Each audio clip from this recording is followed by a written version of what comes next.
One thing I do when I'm going around the lake is I look for hooks. Like there's a hook worm right there I just pulled out of the tree with a hook. Somewhere in this mess there's a hook. I just literally had to cut it out of the tree. I don't know how they had so much line for one. Somewhere in here's a hook. I'm gonna have to untangle it from my rope. But I wanted to show you, and this is shout out to Weld and Carry. I have a knife that fits right here. It clicks into the sheath. I have it tethered so I don't lose it. It's an NRS knife. It's not sharp, but it's sharp, if that makes sense. It's handy to cut yourself out if you're trapped in something. You might not think a kayak gets trapped, but I've been trapped by line, fishing line, and had to use this to cut myself out before. Or like I just showed you, I used it to cut out, and it snaps in there. I have it tethered. I just wrap that around so I don't lose it. And now we're in the bushes again. So here we are on the lake. I forgot my hat. I forgot my tether for my glasses, but it's too pretty out here, and I'm just gonna keep finding stuff that I need to cut out. This is usually my thing I do, and if I look, and if you look right up there, there's another piece right there. I don't know what it is about this tree that likes to eat lures, and I don't know why people are so scared to get close enough to at least cut it so it's not all in the water tangling. We have a lot of waterfowl on this lake, ducks and geese. We get Narragansetts even. We've seen loon, though I haven't seen a loon in a long time, that get blown off course. It's amazing what will land on this lake. It is so pretty out here today. I'm gonna go. I don't use it a lot, but when I need it, my NRS knife is awesome. It has this attachment on my kayak vest. I've got it tethered so I don't drop it. It is a dull but not dull blade, and it's great for cutting fishing line and ropes that you might get caught up. I use it when I'm cleaning up the lake, cutting away stuff that I can't quite pull out. So it fits so nicely right here on my, and then it pops right out when I need it. I just squeeze it. So I highly recommend if you don't have one of these. I invested in this early on, had the same one. Oh my gosh, this NRS knife, I've probably had it. Let's see, I've had my kayak since 2009. I've probably had this knife since, I don't know, 2010, 2011, something like that. It's a great thing to have. It is November 2nd, 2024. It is a beautiful fall day. I'm out on my kayak. I'm a little muddy, doing some work for Dad in the lake with the floating dock, and now just enjoying the skies and the lake and the trees, and if you can hear the wildlife. So pretty out here.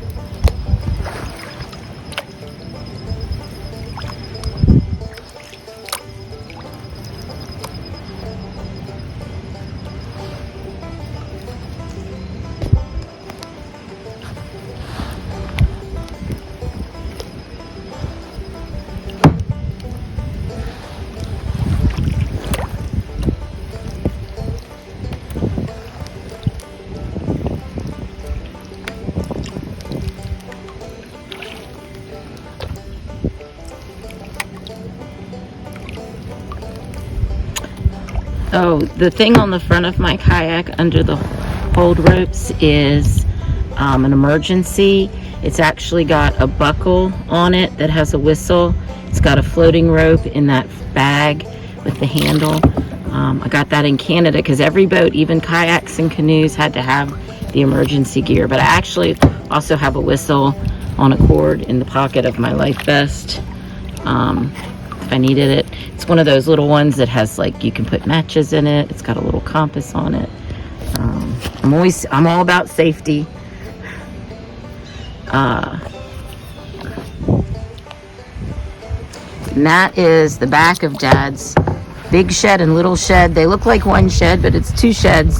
On the right was what he first built, and then they added on the left. And if you see, there's a spiral staircase. In a really bad storm, that was off the back deck up at the house through the trees. And when we were watching these pine trees, Dad had been slowly taking all the pine trees out over the years, and we had a couple that he hadn't had a chance to take out. And he even tied a couple back to other really firm trees because the storm we were having was horrible. I can't remember what it was from. I think it might have been part of the leftovers of a hurricane, but the winds were horrible. And we were standing in the kitchen just watching, knew they were going to come down. And the one did finally come down on top of the spiral staircase. The crazy thing is Dad had put it together. So when he got the insurance, they paid him the money to have someone build it and pay for it, replace it and all that. Well, he just paid himself because he put it together the first time. So he took the remnants and he built this spiral staircase to the top of the shed, and which goes nowhere. It's just the top of the shed. And he would go sit up there on the roof, and he had a cat named Frisky. And Frisky used to climb up there and sit on the roof with him all the time. They would just sit on the roof and look over the lake and then go back down. We got a flock of geese passing through over there. They're all sitting.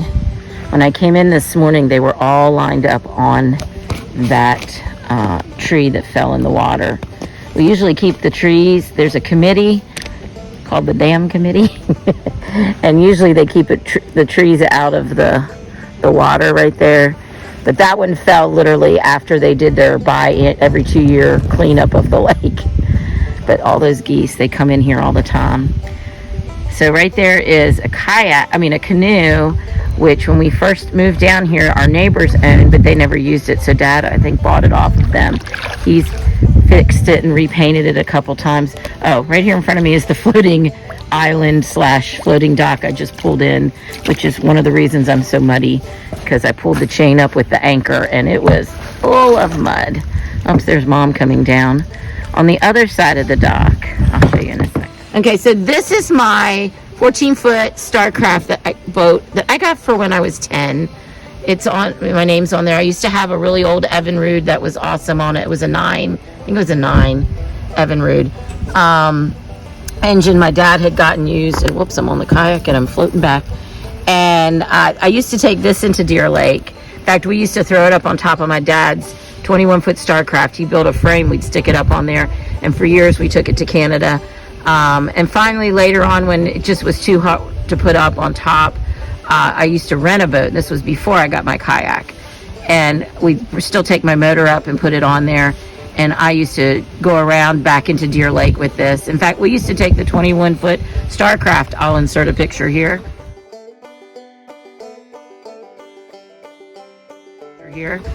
Back into Deer Lake over that beaver dam I showed you earlier.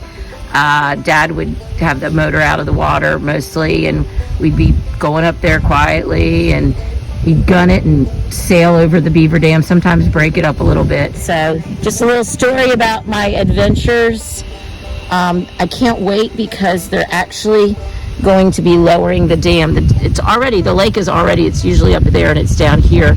They're going to be lowering it way down because they have to do some repair work on the dam up here and also the one over there.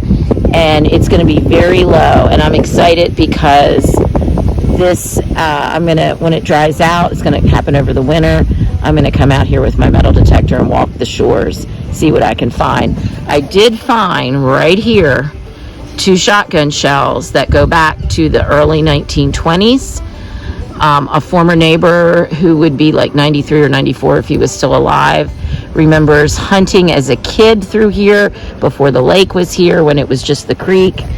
And I still think there's got to be some things.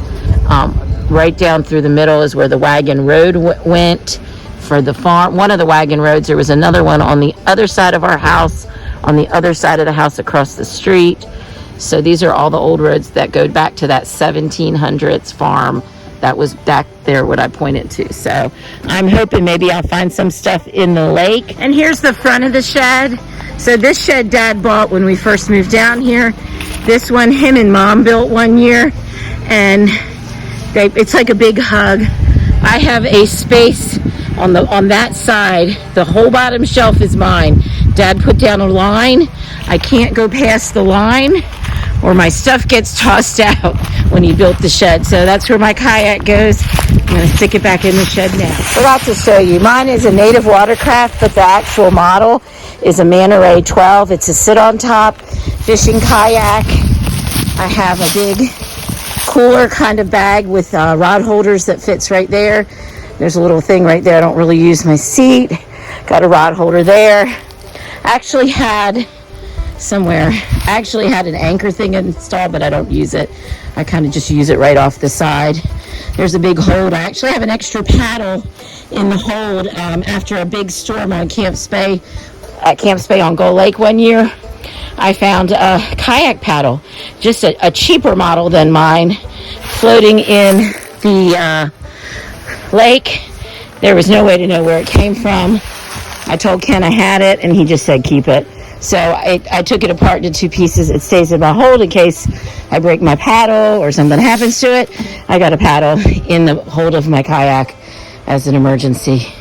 I love my kayak. It's been the best thing ever. I can physically put it on top of a vehicle, which at least I could on my Jeep. Like I said, I don't have a good rack right now, but here it is. It's going to go back in the Lucky Duck Digger, little detective for treasure, finding old coins and toasty sticky Lincolns. Dig, Lucky Duck, dig, fill in your holes and take your trash. Lucky Duck Digger, finding cool old relics, flat buttons, 3 ringers, horseshoes and axes. Lucky Duck Digger, swinging her Garrett Apex, Mercury and Indy coins, saving history from the dirt.